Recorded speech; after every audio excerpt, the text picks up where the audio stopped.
Bienvenidos a Documenta 20.1, el programa de TV UNAM que muestra y analiza la realidad a través del arte del documental. Hoy vamos a ver un documental que produce irritación. Una periodista que nació en Bulgaria se va a vivir a Estados Unidos junto con su familia cuando cae el comunismo. 20 años después ella regresa a su país de origen y se encuentra un país casi vacío. Las mujeres están prácticamente esclavizadas sexualmente por países de primer mundo. Este es el trabajo.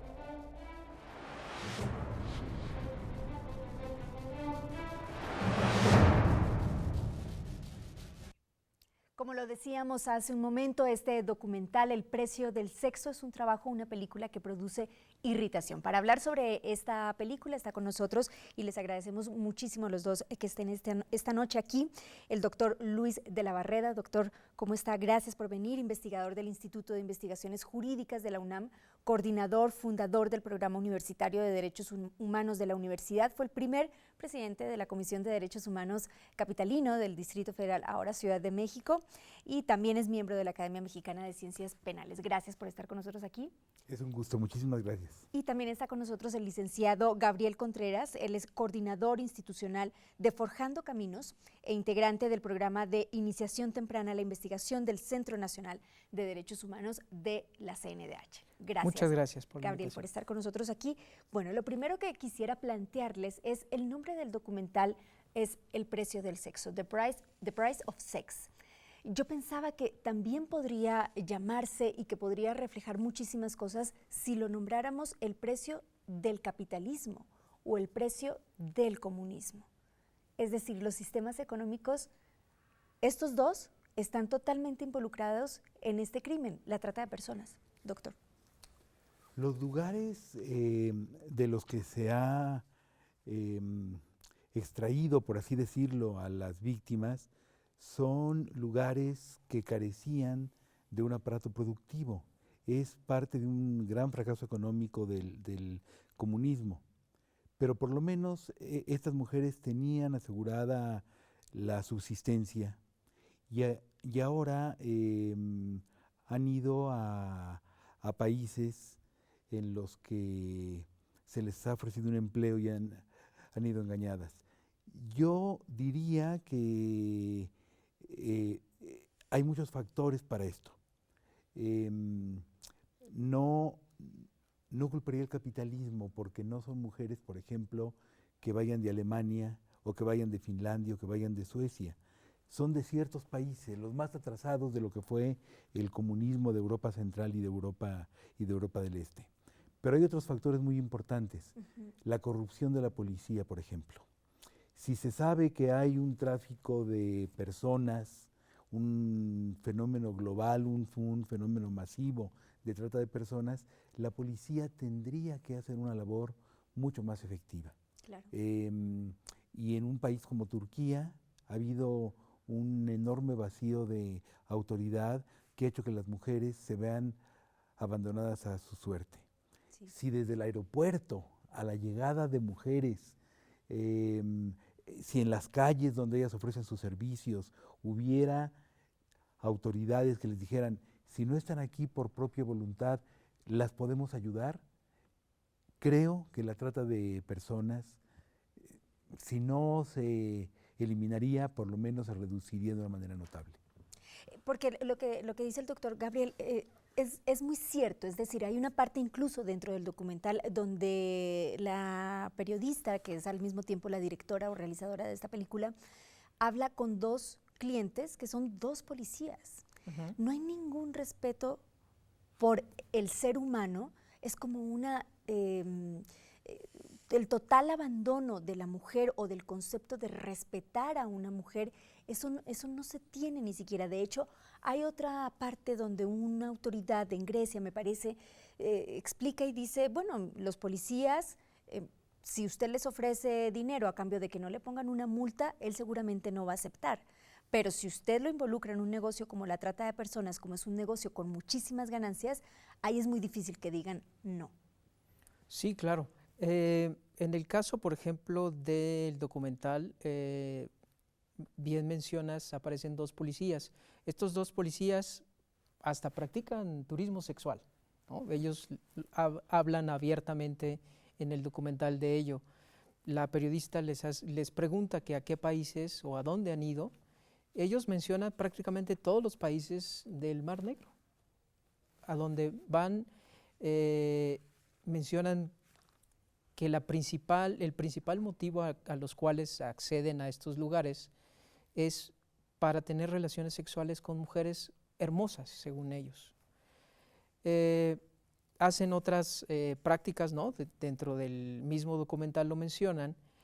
Y en el segundo caso que dices, es un policía de Grecia quien hace esta afirmación. Y dice, bueno, los policías son seres humanos y son corruptibles.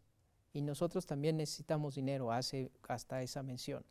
Y lo que no entiende, Gabriel, perdón, es que hay un precio. Claro. Y siempre se puede llegar a y además algún precio. Además dice, si ustedes nos ofrecen 2 kilos de heroína para transportarlos, a lo mejor decimos que no. Hasta menciona que el 99.9% diría que no. Sí. Dice, pero si nos ponen a 2 mujeres para transportarlas de un lugar a otro, bueno, ahí la situación ya cambia. Aunque, bueno, digamos, doctor Luis de la Barrera, usted decía y ya aclaraba, digamos, que el capitalismo necesariamente no es parte del responsable de un crimen como la trata de personas, que además es un crimen que tiene éxito en el mundo entero. Sin embargo, si tomamos en cuenta esto, es decir, estos países en Bulgaria están totalmente abandonados. Jóvenes ya no hay casi, no en Bulgaria, sino en Europa del Este, perdón. Jóvenes ya no hay. Las mujeres, hay una particular falta de consideración hacia ellas. Hay un padre que dice, yo no sé, mi hija me dijo que estaba en Italia, pero no sé si está en Italia o no. Tampoco no me interesa porque no le he puesto mucha atención. Y la hija se fue a Italia o se fue a Alemania o no sabemos porque está buscando de qué vivir, una mejor oportunidad. Y ahí es donde sí entra pues un sistema económico nuevo, al menos para ellos, al que ellas tienen que acceder de una u otra manera. Sí. Y hay de alguna manera una complicidad familiar, por lo menos cuando no hay interés en saber dónde están los hijos. Un buen padre, una buena madre, cuando su hijo sale a un antro, a un café, a un bar, a tomar una copa, al cine, está esperando que regrese con cierta preocupación, pero no solamente un padre o una madre, un amigo que vive con otro, y viven juntos y comparten la renta, comparten la casa. El amigo sale y llega a cierta hora y no regresa, pues se preocupa. Hay también ahí una dejadez que va contra esa tendencia muy de moda de que de todo es culpable el Estado, de todo es culpable el sistema. No, también hay una responsabilidad familiar que me parece importante. Doctor, hay una parte también que queríamos preguntarle. Este tipo de trabajos, Gabriel, también para ti, hay cientos de reportajes en el mundo entero que tocan el tema de la trata de personas. Hay documentales, hay películas, hay libros, está reflejado en la literatura, está reflejado en la ficción, está reflejado en los trabajos que muestran la realidad. Y sin embargo las cosas no cambian. Y hay una parte en donde el documental es muy reiterativo en decir, es que es un negocio que nunca se acaba. ¿Por qué? Porque si trafican con órganos, un órgano no se puede vender 2 veces. Pero a una mujer o a un hombre lo pueden usar cientos de veces hasta que lo torturan totalmente y les acaban la vida psicológica y físicamente. Pero es un negocio redituable. Es un negocio, obviamente, que es sumamente redituable y es difícil de combatir por la complicidad de las autoridades, por el poder de los traficantes, que como se explica en el documental, actúan en células que muchas veces no se conocen entre ellas, pero no es imposible de combatir. con instituciones que tomen en serio su trabajo, con policías altamente profesionales, esto por supuesto que se podría combatir. Y es un fenómeno que denigra no a las mujeres que son víctimas, denigra a quienes prefieren voltear hacia otro lado, denigra a quienes son cómplices, a quienes son encubridores de los traficantes. Gabriel, sobre este asunto de que es un negocio y que la gente no podemos perder de vista que es un negocio que le está resultando al criminal porque puede usar una y otra vez a la mujer. Claro, hay estadísticas que dicen que las ganancias del delito de trata asemejan a las ganancias conjuntas de Google, eBay y Amazon, juntas. Que ya tienen más ganancias que una empresa petrolera, cualquiera de esas. Entonces, imagínate la cantidad de recursos que sale de ahí. Pero el documental nos lo refleja muy bien. En alguna parte del documental nos dicen, si los clientes se aburren de en Grecia me parece que hacen esta afirmación, si los clientes se aburren de las mujeres, las denunciamos, la policía llega por ellas, se las lleva al aeropuerto, las saca del país y traemos otras, no hay problema. Así de sencillo, pero también terrorífico está el escenario. Claro, porque además es algo, lo platicábamos antes de la grabación, el asunto de la trata de personas, de la prostitución, no es un asunto sexual, es un asunto de poder. Sí, no estamos hablando acá de sexualidad, sí, claro, ni de sexo, estamos hablando de poder, de un ser humano encima del otro. Claro. Sabiendo, por ejemplo, que el poder son relaciones asimétricas entre personas o entre grupos de personas, podemos ver que estas relaciones asimétricas son destructivas de una o de otra manera hacia la dignidad humana. La cosificación de la mujer, es decir, el convertir a la mujer en un objeto, permea en todos los delitos alrededor de la trata. Todos. Todos, absolutamente. Porque no nada más es la cuestión sexual, también es laboral, ¿no? Hoy día, por ejemplo, en la Corte Interamericana, en la Comisión Interamericana de Derechos Humanos, se está empujando por los derechos de las trabajadoras sexuales, ¿no? Ya tuvieron una audiencia pública hace muy poco tiempo, entonces también esa parte también habríamos que retomar y también tendríamos que estudiarla desde el campo no solamente del área jurídica, sino antropológica, sociológica, psicológica y demás. Claro. Vamos a hacer una pausa. Cuando volvamos me gustaría que tocáramos el tema de por qué en particular el interés del primer mundo por estas mujeres. Hemos leído que es como ha habido mujeres de distintas partes del mundo que es interesante o que a ellos les interesa traficar. Y en este caso, desde hace 20 años, ha sido importante las mujeres de Europa del Este. Vamos a una pausa y volvemos.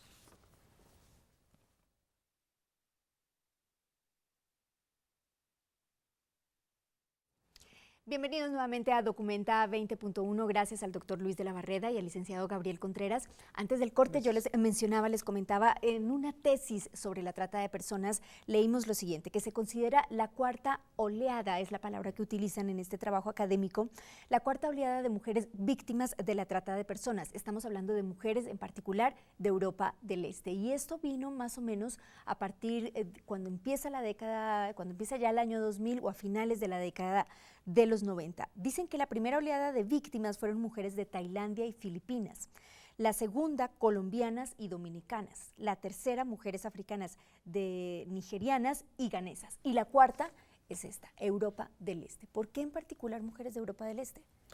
Porque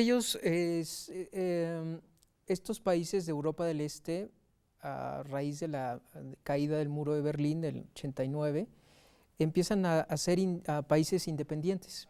El caso Moldavia, Rumania y Bulgaria, que se ven en el documental, son independencias y estados recién incorporados al sistema internacional.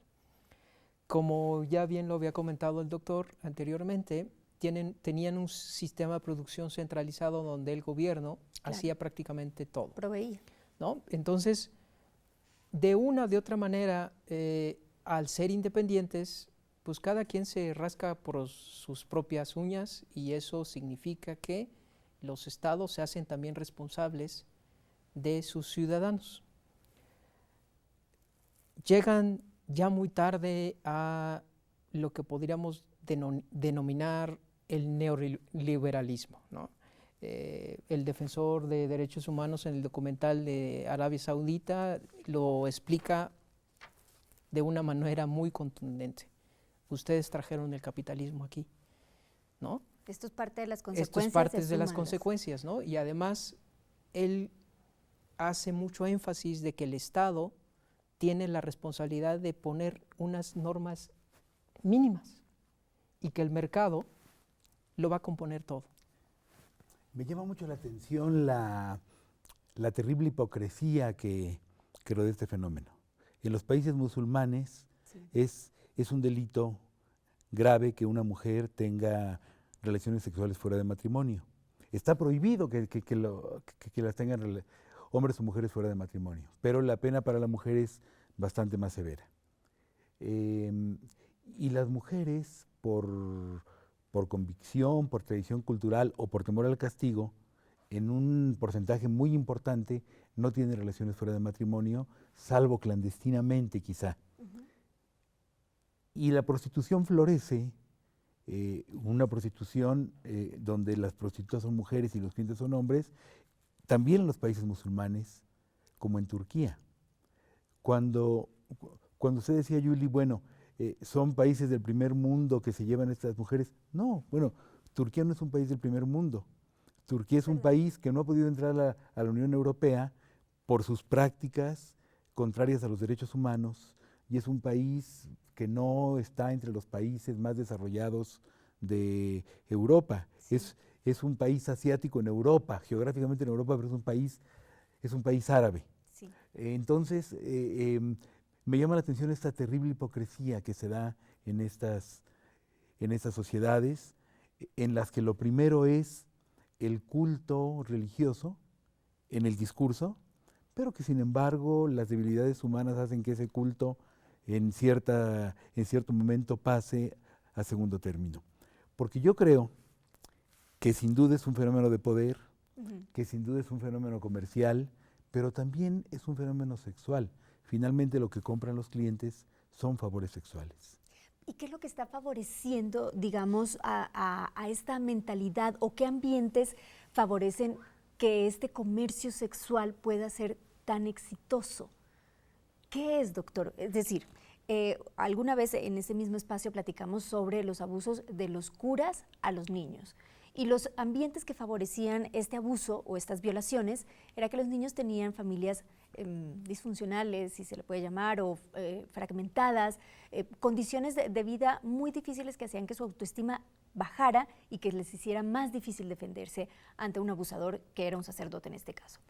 En el caso del negocio sexual, ¿qué es lo que favorece que haya tantos clientes y que haya tantos traficantes dispuestos a vivir y a utilizar a mujeres, a seres humanos, para un negocio? Es una pregunta que me parece de lo más apasionante intelectualmente y que no sé si yo esté en condiciones de responder certeramente, pero creo que favorece mucho la tradición de que es normal que los hombres vayan con prostitutas, tradición que se está quebrando. Los jóvenes de los países occidentales, donde no es delito tener relaciones fuera de matrimonio, cada vez van menos con prostitutas porque tienen relaciones con sus novias, lo cual hace todavía 50 años no sucedía. Era terrible que una mujer no llegara virgen al matrimonio y entonces el desahogo para los adolescentes, para los jóvenes, eran prostitutas. Creo que los principales clientes son adultos maduros, se es adulto desde los 18 años, adultos maduros, adultos mayores de 30, de 40, de 50, de 60 años. Pero creo que es algo que se va a ir reduciendo por la evolución cultural. Pero en este momento es un problema serio, es un fenómeno grave que está afectando la dignidad, que está afectando la salud mental, a veces la salud física, la integridad y hasta la vida de muchas mujeres. Gabriel, Aquí habría que hacer la acotación. Una cosa es el trabajo sexual y otra cosa es la trata. Ah, sí, La, sí, sí, la sin duda. la trata está dividida en tres partes. La primera parte es lo que se le llama el engañar, el seducir, ¿no? En el caso del documental es irónico que en todos los casos que se menciona, que mencionan la cuestión de la trata, la persona que sedujo en cierta manera a estas mujeres para irse a otro país era una mujer, era otra mujer. Sí. Esta es la primera parte. Que por cierto, una aportación de uno de los partidos en nuestra ley de trata aquí a nivel nacional, se metió un término que usamos mucho los mexicanos que se llama enganchar. En la norma convencional esta palabrita de enganchar es más bien engañar, seducir, aproximarse, ¿no? Pero aquí lo metimos esta palabrita enganchar. Entonces, esta es la primera parte. La segunda parte es el transportarlas a otro lugar, Sí. ¿no? Donde nadie las conoce, en donde no se tienen debilita mucho más a la exactamente, víctima, no tienen un soporte familiar, inclusive el documental comienza así, ¿sabes hablar inglés? Y dice little, ¿no? Sí, poquito, ¿cuánto cuesta? Lo único ¿no? que sé decir. Exactamente. How much? Y el condom, ¿no? Y, ¿no? Y algo así. Entonces, esa es la segunda parte. Y la tercera parte es efectivamente ya la persona, el proxeneta, la persona que sí ejerce violencia hacia ella si no quiere acceder a vender, a obtener favores sexuales, ¿no? Claro. Entonces, esas son tres tiempos de un mismo delito. Eso es lo primero. Y lo segundo, lo quiero reiterar, otra cosa es el trabajo sexual. Voluntario, estás Exacto. hablando. Lo que caracteriza principalmente a la trata de personas es la coacción. Claro. No es una decisión libre, es una decisión coaccionada, bajo amenaza, bajo encierro, etcétera, ¿no? Bueno, ya casi se nos está acabando el tiempo. Me gustaría que a manera de conclusión tocáramos un tema del que no hemos hablado hasta el momento, que es la rehabilitación de la víctima. Es muy difícil, al menos es lo que refleja no solamente este trabajo, sino también lo decía otro tipo de trabajos periodísticos o artísticos. Es muy difícil la recuperación. Hay dos cosas que lo muestran claramente en este documental. Uno, una de estas víctimas de trata de personas tiene un hijo o una hija y decide no reencontrarse con ella y dejarla en Dubái porque piensa que en Dubái va a tener una mejor vida. Y lo segundo es cuando la directora habla con jóvenes, adolescentes, y ellas parece que siguen teniendo las mismas características de unas mujeres jóvenes, pero que pueden ser vulnerables a este delito de trata de personas. ¿Por qué? Porque dicen que seguirían confiando en alguien que venga y les ofrezca o un trabajo, o casarse, o una vida a la que ellas no pueden acudir con sus propios recursos, porque en sus países hay muy pocas oportunidades. Gabriel, con estos dos ejemplos, esta conclusión hablando de la rehabilitación de las víctimas. Es muy difícil. Es muy difícil, también hacen mención de ello en el documental. Las mujeres, específicamente en este delito, terminan fragmentadas. Si llegan a de una o de otra manera salirse de este círculo vicioso y de este terrible delito, regresan a una sociedad que las estigmatiza. Entonces, este eterno retorno, del que hablaba Nietzsche, pues de una o de otra manera no ayuda a estas mujeres en una situación muy precaria a normalizar, a tener una vida de en cierta manera mejor a la que pudieron haber accedido si su historia de vida no las hubiera metido en esta problemática. Claro. Doctor. Sin duda la rehabilitación va a ser muy difícil, pero no imposible. Si institucionalmente, si socialmente hubiera un apoyo importante para ellas, si se lograra cancelar este estigma, si se les tratara como seres humanos que quieren una vida mejor, esto de ninguna manera sería imposible. Aunque siempre en este tipo de, no solamente en este tipo de situaciones, siempre en los mundos oscuros, la rehabilitación de quienes incursionan en esos mundos siempre va a ser difícil.